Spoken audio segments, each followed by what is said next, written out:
Here's why I think Adolescence should be viewed by everybody in the UK. How's it going, guys? Welcome back to another video, and today is a little bit of a different one. I am going to be talking about my views on why I think the new TV series on Netflix, Adolescence, should be viewed by everybody in the UK. First of all, Adolescence is done amazingly. The way that every episode is in one take, and it's not even like films like 1917 where there's hidden cuts. It's genuinely one take. That's it. It really does add to the realism. I know people found it like really boring because it was in one take, and it, scenes went on for too long. But it's just like, it's meant to be a realistic show. It's not like tailored specifically for entertainment. There's a message and a point behind it. But yeah, watch the behind the scenes video. I was blown away when I watched it. Everyone who put effort into this, everyone who contributed to this series, well done. The acting it's amazing, honestly. Here's why I think it needs to be shown to everyone in the UK. Too many young males, I'm going to say, are growing up being influenced by these... Right, I'm going to apologise in advance for my, terminology throughout this, but it needs to be said. These twats online. I'm talking about, Andrew Tate was mentioned in the show, and yes, he's one of the twats I'm on about. Andrew Tate and all these, TikTok who take advantage of how rich they are to influence these young minds who are scrolling on TikTok. They're influencing these young males into believing, being rich is everything, men don't cry, be more masculine, women are inferior to us, women are always to blame. It's getting out of control. And the rises of knife crime in the UK, I feel like it's increasing, and something needs to be done about it because it's genuinely getting worse and worse and worse every day. And this show, I really feel it visually, it's a great representation to young boys to never let themselves be influenced in this way, and to parents and adults to never let their children be influenced in this way. I feel like it should give adults a push to try harder with their children if they're maybe not currently, and it truly shows that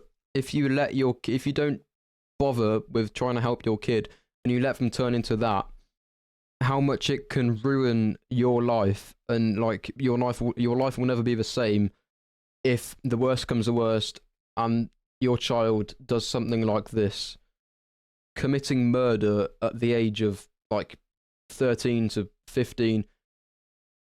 So it shows adults that this is what happens if you reject your kid and leave them in their room. I was watching an interview with Stephen Graham, who played Eddie Miller, the dad, in the show, and he said back in the day, in the 80s, they couldn't do much in their rooms because they didn't have phones. They just sat there and twiddled their fingers. But now children have phones, laptops, iPads in their room.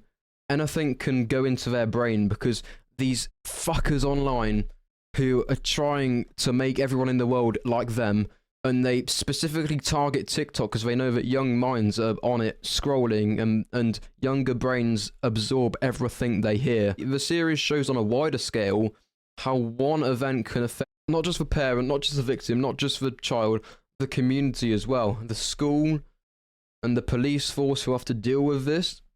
It affects them too. To be quite honest, it pretty much captured the state of the UK right now. Not all of it, but some places in the UK, it's just a visual representation of what happens, on a weekly basis. Knife crimes, misbehaviour in school, teenagers being twats to older people. It certainly captured the state of many British schools, I'll tell you that. And coming from someone who is in school, it's a good representation. Not saying my school is as bad as that. It's these men. It really did all kick off with Andrew Tate, and now there's other people trying to be like him. They're on TikTok making videos telling 13-year-olds on TikTok that you need to be, if you're a man, you need to be jacked, you need to own 5 Lamborghinis, you need to be rich by the age of 16, you need to drop out of school. They should earn themselves a one-way ticket to prison. And the solutions to this are hard. I really get that.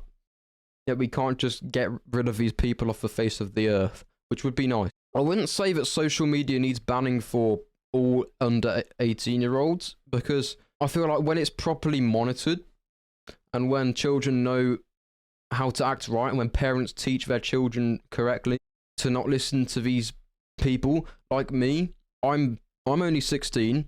I could take influence from these people, and I had social media when I was like 12, and I could have taken influence then. But my parents have taught me right, and I knew to ignore it. There is very nice sides of social media. It can help them to find a sense of humor, to connect with their friends if they maybe can't, if like their friends have moved away. Look at how good life is and the beauty of nature and so on. But when these people somehow slip past the guidelines, it can really have a bad effect. I'm no expert on how social media platforms are managed, but honestly, we need to try harder.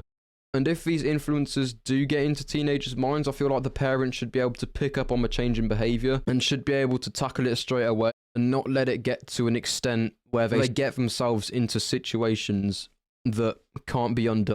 I know I don't have many subscribers and I don't know how many people are going to view this video, but genuinely, even if this video only gets 16, 17, 18 views, that's 18 more people who may agree with me, should agree with me, and get the message, spread the message around. There is a great quote from the show that Eddie Miller said, Stephen Graham. He said, I think it was him or his wife, that said he was in his room, we thought he was safe, which just proves what probably a lot of parents think.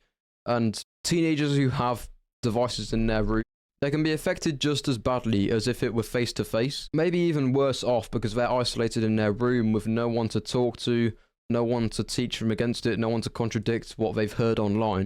So parents should take this quote and apply it and regularly check up on your child. If your child is always in their room and is becoming unsociable and having changing behaviours, you should pick up on it fast. You'd be surprised how much can happen to them through the screen. And they can also cover it up quite well sometimes as well if they maybe feel embarrassed to talk about it. And that last scene where Eddie is sat in Jamie's room and he's crying is one of the most heartbreaking scenes I've watched in TV history. Yes, I shed a tear, or two, or three, or four. That scene alone should be enough motivation for parents to never let that happen to their life, ever. Because Eddie even said to himself that he should have done better with Jamie. And the regret, you can't go back. Your kid's in jail, they're going to be in jail. There's no turning back after that. So instantly, off the bat, when you have a child, never ever let their behaviour become threatening. Because unfortunately, this is how killers are built, when there's no one to help them. And I feel like talking is the best thing to do. When I suffered from really bad anxiety back in 2020, talking to someone is the most help that I felt. It's the most reassuring thing. Even Sir Keir Starmer has said that he wants everyone in the UK to watch it. And I think this may be the first time I actually agree with something he said. He said he wants it to be shown in schools. And unless he means like first schools as well, children shouldn't have technology until they're at age 12 to 13. And yeah, I don't think it should be shown in first schools because it is a disturbing show. But just like, you know, set the bar at 14 to 15, which is what the age rating is. And every parent should watch it, and that will help them to try harder with their child. So that's why I think everyone should watch Adolescence. Everyone needs this message, and every kid needs a good influence in their life, and most of the time that is parents or carers or teachers. Thanks for watching, and I'll see you in the next one. Goodbye.